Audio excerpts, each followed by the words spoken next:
Hai, Assalamualaikum warahmatullahi wabarakatuh. Apa khabar semua? Pertamanya, hari ini nak terus direct to the point.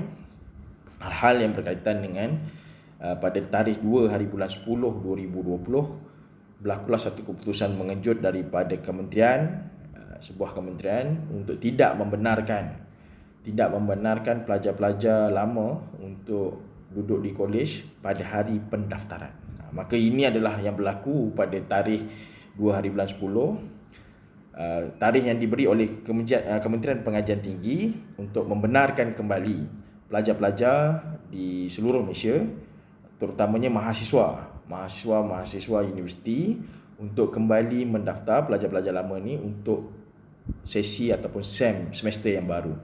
So pada tarikh tersebut berlakulah satu keputusan yang sangat mengejut, dan keputusan itu menyebabkan ramai di kalangan kita ini, dan dia sangat menyebabkan sangat menyebabkan ibu bapa dan juga mahasiswa kita ini dalam keadaan yang sangat beremosi, yang sangat menyakitkan, yang sangat, orang kata, tidak berpuas hati dalam hal ini.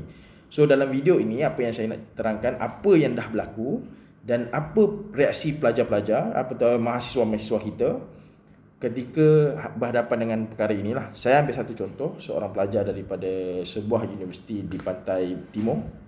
Okay. Pada satu hari bulan, dia bergerak daripada Keluang, daripada Johor, daripada sebuah negeri Johor, dan dia bergerak terus ke KL dan kemudian Kuala Lumpur dan terus bergerak ke Pahang. Okay. Dan apa yang berlaku adalah pada satu hari bulan itu, dia biasalah perjalanan awal sehari, sebab dia kena daftar pada pagi tersebut. Dan pada waktu pagi tersebut dia pun daftar, dan setelah dah daftar, dah bayar kolej apa semua, memang dah diselesaikan urusan tersebut, apa yang berlaku adalah dia diminta untuk kembali ataupun tidak dibenarkan masuk ke dalam kolej kerana terdapat arahan daripada kementerian tidak membenarkan sama sekali mereka yang nak daftar pada hari itu untuk stay di kolej. Maka benda ini menjadi satu, bukan dia saja, tapi keseluruhan mahasiswa yang ada telah pun tidak dibenarkan untuk duduk di dalam kampus, yang menyebabkan hal ini berlakulah masalah-masalah kecelaruan emosi. Ada yang menangis, ada yang nak mengamuk, ada yang kecewa, ada yang kembali rasa tidak seronok, sebab antara perkara yang diorang tunggu adalah mereka boleh kembali menyambungkan pembelajaran ataupun pembelajaran dan sesi kuliah mereka di dalam kampus. Sebab sebelum ni kita tahu sejak berbulan Mac, Malaysia telah melakukan satu sekatan ataupun kita panggil PKP, yang mana semua pelajar yang ada, yang sempat pulang pada waktu itu, untuk duduk di rumah dan belajar hanyalah di situ. Okay? Maksudnya belajar melalui sistem online. Maka pada bulan 2 bulan 10 dibenarkan kembali untuk pelajar-pelajar lama ini, dan 10, 9, 10, 11 itu pelajar-pelajar barulah. Tapi yang kita nak cerita tentang pelajar lama ni. Dan pelajar-pelajar lama ini diminta untuk dibenarkan kembali untuk meneruskan pengajian di kampus, di kolej pada tarikh tersebut. Dan yang paling mengejutkan, macam saya katakan, dia telah pun menyebabkan ramai orang yang depres, ramai orang yang marah, ramai yang beremosi dalam hal ini, sebab dah penat. Yelah, kita dah hantar, ada yang bergolok bergadai, ada yang terpaksa gadai motor, ada yang terpaksa membuat pinjaman, ada yang terpaksa gadai emas, ada yang terpaksa, orang kata, meminjam sana sini, adalah untuk menghantar parents, menghantar anak ke menyambung pengajian. Dan benda ini bila dah berlaku di sana, kita dah bayar duit kolej, ramai di kalangan mereka ni yang dapat kolej ni dah bayar pun duit kolej, yang dapat duduk rumah sewa pun dah bayar rumah sewa, yang dah bayar tiket kapal terbang pun dah bayar tiket kapal terbang. Akhirnya keputusan mengejut pada hari tersebut, pada hari pendaftaran tersebut, menyebabkan ramai di kalangan kita ini bermasalah, sangat beremosi. Sebab tak semua orang yang ada pada waktu hari kejadian yang datang dengan parents. Ada yang datang naik bas, ada yang datang dengan naik Grab, ada yang datang dengan pengangkutan awam. Sampai di situ memang duit tak berapa nak banyak, akhirnya kena hantar balik. Tak dibenarkan pun duduk. Itu menjadi masalah yang lebih besar. Kenapa dia jadi masalah yang lebih besar? Sebab dalam hal-hal ini, apa yang berlaku adalah pelajar-pelajar ini tak dibenarkan langsung untuk stay satu hari ke, ataupun tak dibenarkan langsung, diarahkan untuk kosongkan bilik. Dan ini adalah satu keputusan daripada pihak kerajaan, pihak kementerian yang sangat tidak tepat lah. Sebab apa? Dia menyebabkan ramai yang pada waktu itu sangat beremosi. Yang ada pun mesej dengan saya secara peribadi nak bunuh diri. Sebab apa? Tak suka duduk rumah. Dia bukan tak suka duduk rumah sebab rumah tak best ke apa ke. Tuan-tuan kena faham, sahabat-sahabat saya di luar sana kena faham, tak semua orang atau tak semua tempat mampu untuk kita dapat capaian internet yang sangat baik. Itu pertama. Kedua, tak semua tempat ataupun tak semua keluarga ataupun rumah mampu untuk menyediakan fasiliti pembelajaran yang kondusif.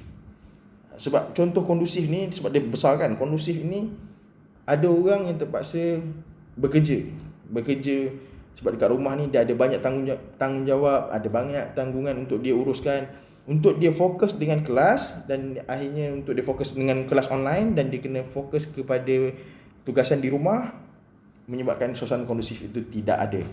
Sebab itu rata-rata bancian yang saya sempat lakukan pada hari kejadian dan hari kebesokannya adalah mereka nak pulang ke kampus bukan kerana tak nak tolong parents ke apa ke, tak ada.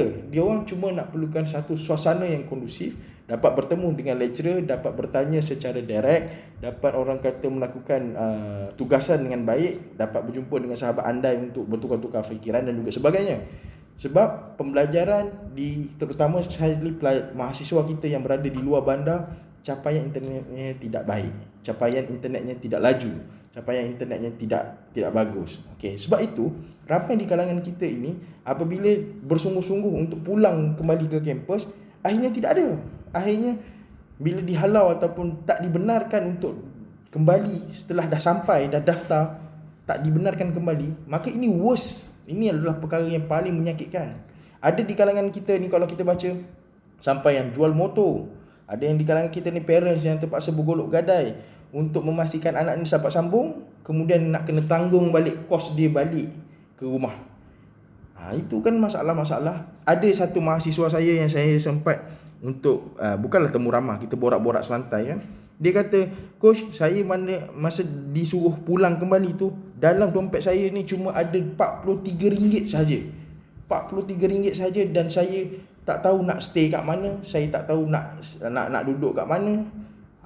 Dan ini perkara yang worst lah pada dia, dan dia sangat kecewa sebab kalaulah pada waktu itu katakanlah pihak kolej membuka sedikit orang kata peri kemanusiaan, sebab kita pun faham pihak kolej mendengar pihak atasan kan, pihak kolej memberi timbang rasa untuk membenarkan mereka ini duduk sementara ke, mungkin sebelum diorang balik ke apa ke, itu adalah jauh lebih baik. Masalahnya kebanyakan yang saya jumpa, mereka langsung tidak dibenarkan untuk masuk dalam kolej. Sehari selepas itu, pada tarikh 3 hari bulan, barulah keluar statement rasmi kata mereka tidak pernah menghalau dan mereka membenarkan sahaja.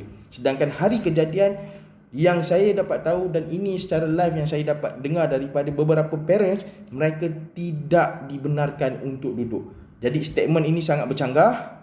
Ini adalah perkara yang perlu diambil kira dan diambil berat oleh pihak kerajaan khususnya, supaya tidak lagi membuat keputusan yang mengejut, kerana ini mendatangkan masalah emosi, ini masalah rasa tak puas hati, dia akan mendatangkan masalah yang jauh lebih besar kepada kerajaan yang ada sekarang lah. Sebab itu saya kata, apabila tindakan yang dilakukan oleh kerajaan ini adalah satu tindakan yang sangat tak tepat dan sangatlah menyakitkan. Sebab itu, kalau ada di kalangan pelajar-pelajar kita ataupun mahasiswa ini melakukan kemarahan di dalam Twitter dan juga sebagainya, anda kena terima, sebab ini keputusan yang tidak betul dan ini keputusan tidak tepat. Ada yang bagi tahu saya lah, ini penyokong kerajaan, dia bagi tahu kerajaan buat benda ini adalah untuk menjaga nyawa. Saya setuju juga. Saya setuju dalam hal itu. Tetapi dalam banyak hal juga, kalau betul nak menjaga nyawa, sibuk nak lakukan pilihan raya buat apa? Kan? Sibuk nak lakukan pilihan raya buat apa? Kalau betul pun, kalau kita tengok banyak je presiden parti, terutamanya ada presiden parti, satu parti itu sendiri minta maaf sebab melakukan pilihan raya. Dan bila naik statistik COVID ni pun sebab dia orang juga. Jadi saya rasa tak perlulah nak dipolitikkan semua hal. Sebab itu saya tak nak ulas pasal politik ni, sebab politik sekarang ni worse. Dia banyak sangat benda yang pelik-pelik. Cuma saya minta kementerian untuk fikirkan. Jangan buat lagi keputusan begini. Sebab itu saya mencadangkan hari tu, apa kata cadangan ni simple je lah. Apa kata di kalangan kita ini buka balik ruang, kementerian ni buka balik ruang kepada sesiapa yang memang nak belajar dekat kolej ini, dibenarkan untuk belajar di kolej sambil mematuhi SOP yang mungkin diperketatkan, ataupun SOP yang boleh ditambah baik lagi. Boleh, sebab mereka ni mahasiswa kan. Dia orang pasti akan dengar cakap, dia orang pasti akan ikut arahan. Sebab rata-rata yang saya kata, saya jumpa, dia orang memang nak patah balik ke kampus sebab nak belajar je. Nak belajar sebab mereka perlukan suasana, mereka perlukan suasana yang berbeza untuk belajar. Mereka perlu capaian untuk pergi ke library, contohlah. Itu yang saya dapat kan. Soal dia pergi tak pergi lepas tu kita bukan urusan saya lah. Tapi itu yang kita dapat. Okey. Yang paling kita ambil berat adalah bagaimana dalam hal-hal ini pihak kerajaan perlulah fikirkan apa yang dilakukan. Sehari selepas itu adalah permohonan maaf daripada Menteri Terbabit, dan pada permohonan maaf itu saya tanya sendiri kepada, dan saya beritahu sendiri kepada orang yang pernah mengadu dengan saya ini. Dia kata maaf itu tidak menyelesaikan apa-apa. Sebab tidak ada apa-apa, tidak ada apa tindakan yang cepat dan pantas, tidak ada. Dan mereka sangat terkesan dalam hal ini. So, cadangan saya untuk anda memuaskan hati, pihak kerajaan boleh buat adalah buka saja. Mereka ini yang nak belajar kat kampus, duduk kat kampus ke, belajar kat kampus, benarkan operasi ini berlaku seperti biasa, jalankan, pastikan semua akan okey, ada SOP, semua kena patuhi, pergi kelas mungkin pakai mask. Terpulanglah macam mana yang lebih baik para akademik semua ramai kan. Nak buat sistem ni, nak tanya, nak buat ni, nak buat tu, bagilah ruang. Sebab apa tuan-tuan, yang saudara-saudari yang saya kasihi, mahasiswa ni harta kita yang besar. Untuk negara ni harta yang sangat besar. Perlulah ambil berat pada mereka semua sekali lah, sebenarnya rakyat semua sekali. Tapi selalu kita dengar orang-orang bijak pandai mengatakan generasi, kalau nak tengok kekuatan sebuah negara itu, tengok generasi yang sedang dibina pada waktu dia muda. Contohnya begitulah. Sebab tu saya minta sahabat-sahabat yang ada di luar sana, yang mungkin pandai, yang mungkin faham, jangan lagi buat keputusan mengejut. Sebab dia akan menyusahkan bukan sahaja satu orang, tapi dia menyusahkan ramai orang. Parents kita ada yang terpaksa bergolok bergadai. Parents kita ada yang terpaksa jual motor, ada yang terpaksa jual kereta, ada yang terpaksa keluarkan simpanan demi untuk memastikan masa depan anaknya yang cerah.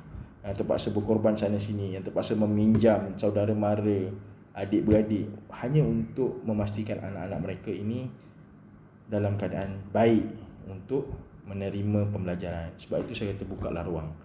Kita fikirkanlah sesuatu yang baik. Dan anda perlu lihat kemarahan mahasiswa ini. Boleh tengok dekat Twitter, FB dan juga sebagainya. Inilah yang perlu kita sama-sama nilai. Kan? Kita sama-sama nilai. Kita sayangkan semua orang. Kita jaga kita kan. Masa-masa ini perlulah sama-sama fikirkan. Terima kasih, itu sajalah.